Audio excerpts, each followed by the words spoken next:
नमस्कार। ओडिशा रे बीजेपी सरकार आसला परे जो बड़ी भाव रे राज्य अराजकता चली गोटे भयर वातावरण सृष्टि करुच्ची ठीक भाव में शासन कर समस्त अनुभव हो बीजेपी सरकार कुशासन अराजकता विरुद्ध रे जनवरी 20 तारिख दिन 11टा बेले मास्टर कैंटीन स्क्वायर रे युवा कांग्रेस तरफ युवा असंतोष समावेश आयोजन करा जायछि एवं मुख्यमंत्री निवास घेराव कई कार्यक्रम रही मु समस्त को अनुरोध करी ओडिशा रे जो बड़ी भाव में आईन श्रृंखला संपूर्ण बिगड़ी जाइए साधारण लोग सुरक्षित अनुभव करना आईन श्रृंखला परिस्थिति को नियंत्रण करने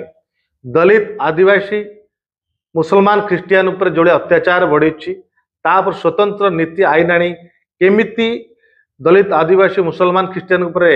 अत्याचार बंद हम ता विरोध में चिटफंड क्षतिग्रस्त टंका फेरस्त और सरकार जो प्रतिश्रुति थिला 300 यूनिट बिजुली मागणार दबा एवं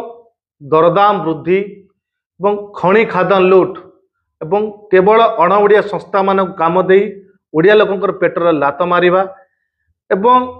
ब्लैकलिस्टेड कंपनी मान को काम दे ओडिशा को लुटिया काम जो बीजेपी करुच्ची ता विरोध में समस्त ओडिशार युव समाज माने साधारण सचेतन नागरिक माने ए युव असंतोष समावेश रे सामिल होगापी मु समस्त को अनुरोध करी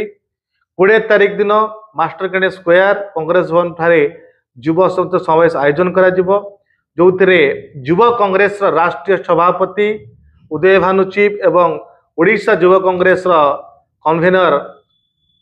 रंजीत पात्र नेतृत्व में कार्यक्रम आयोजन करा जायछि आउ थे समस्त को अनुरोध करी समस्ते ए युव असंतोष समावेश रे सामिल है ओडिशा रे सरकार को निद भांगिया काम योगदान करेंगे कुशासन दुर्नीति भ्रष्टाचार को बंद करने पाद आग को बढ़ेबे। नमस्कार, जय जगन्नाथ।